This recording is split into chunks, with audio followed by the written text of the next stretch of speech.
اعوذ باللہ من الشیطان الرجیم، بسم اللہ الرحمن الرحیم۔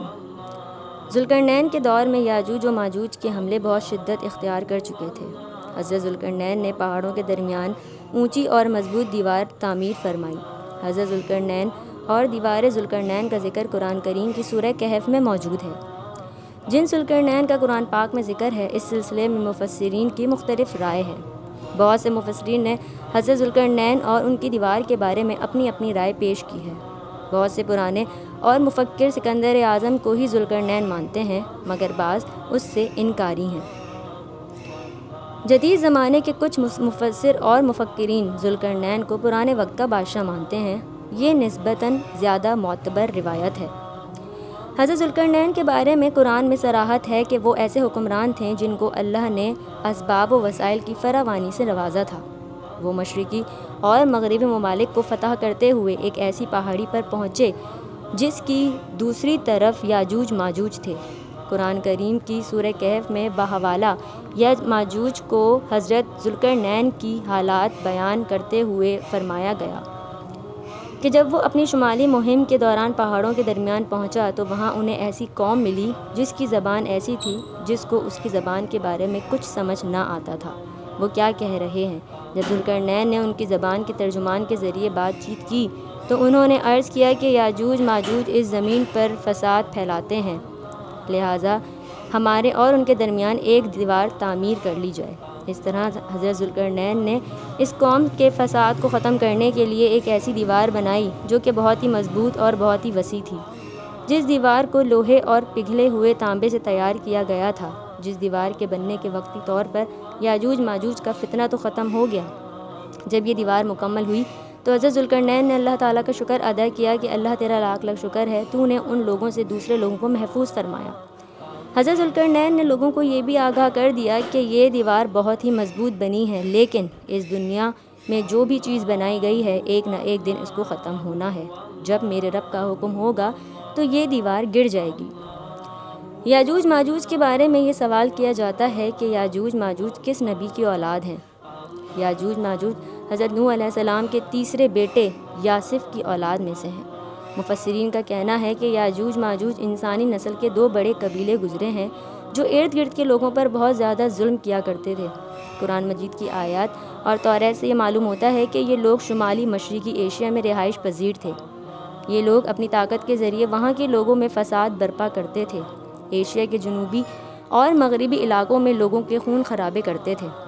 ان لوگوں کا جینا حرام کر رکھا تھا۔ کچھ تاریخ دانوں نے ان کے رہنے کے علاقے روس کے دارالحکومت ماسکو کے ارد گرد کے علاقے بتائے ہیں۔ کچھ لکھتے ہیں کہ یاجوج ماجوج مشرقی تبت اور چین کے بحر منجمد شمالی علاقوں میں مغرب میں ترکستان تک پھیلے ہوئے تھے۔ اب یہاں لوگوں کا یہ سوال بھی ہے کہ دیوار ذوالقرنین کہاں ہے؟ اس کے بارے میں بھی مفسرین کی مختلف رائے ہے، کیونکہ آج تک ایسی 5 دیواروں کے بارے میں معلومات آ چکی ہیں جو مختلف علاقوں میں مختلف ادوار میں قوموں کے حملوں سے بچاؤ کی خاطر بنوائی گئی تھیں۔ ان دیواروں میں سب سے لمبی دیوار چین ہے، جس کی لمبائی تقریباً 1200 میل سے 1500 بتائی جاتی ہے۔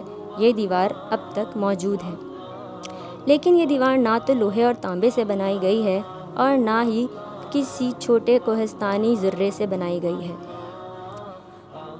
بعض محققین کا یہ کہنا ہے کہ دیوار مآب ایک کوہستانی درے میں تعمیر کی گئی ہے، لیکن یہ دیوار سیلاب کے پانی کو روکنے اور جمع کرنے کے لیے تعمیر کی گئی ہے۔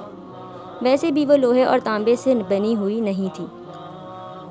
چند علماء اور محققین کی گواہی کے مابعد سرزمین ففکار مین دریائے خزر اور دریائے سیاح کے درمیان پہاڑوں کا ایک سلسلہ ہے جو ایک دیوار کی طرح شمال اور جنوب کی طرف سے جدا ہوتا ہے۔ اس میں ایک دیوار کی طرح کا ذرہ بھی موجود ہے۔ اس میں ایک لوہے کی دیوار بھی نظر آتی ہے۔ اسی بنا پر کچھ لوگوں کا نظریہ ہے کہ یہ دیوار ہی ذوالقرنین ہے، اگرچہ دیوار ذوالقرنین بڑی مضبوط بنائی گئی ہے، جس کے اوپر چڑھ کر یا اس دیوار میں سوراخ کر کے ادھر آنا بالکل ہی ناممکن ہے۔ اللہ تعالیٰ نے فرمایا ہے کہ قبل از قیامت یاجوج ماجوج کا ظہور ہوگا۔ صحیح بخاری میں ہے کہ حضرت محمد مصطفیٰ صلی اللہ علیہ وآلہ وسلم نے اس دیوار میں تھوڑے سے سوراخ کو فتنے کے قریب ہونے سے تعبیر فرمایا ہے۔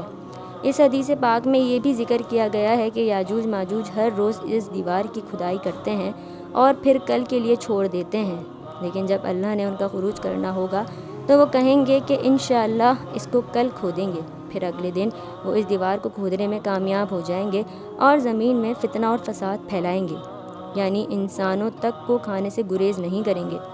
اللہ تعالیٰ کی طرف سے حضرت عیسیٰ علیہ السلام کو حکم ہوگا کہ وہ مسلمانوں کو کوہ طور کی طرف لے جائیں، کیونکہ اللہ تعالیٰ کا حکم ہوگا کہ یاجوج ماجوج کا مقابلہ کرنا کسی انسان کے بس کی بات نہیں۔ حضرت عیسیٰ علیہ السلام اپنے ساتھیوں کے ہمراہ ایسی جگہ کھڑے ہوں گے جہاں غذا کی سخت قلت محسوس ہوگی۔ لوگوں کے کہنے پر حضرت عیسیٰ علیہ السلام یاجوج ماجوج قوم کو بد دعا دیں گے۔ حضرت عیسیٰ علیہ السلام کی بد دعا سے اللہ تعالیٰ یاجوج ماجوج قوم کی گردنوں اور کانوں میں کیڑے مکوڑے پیدا کر دیں گے، جس کے پھٹنے سے یاجوج ماجوج برباد ہو جائیں گے۔ یہ سب مر جائیں گے اور ان کی لاشیں پوری دنیا میں پھیل جائیں گی۔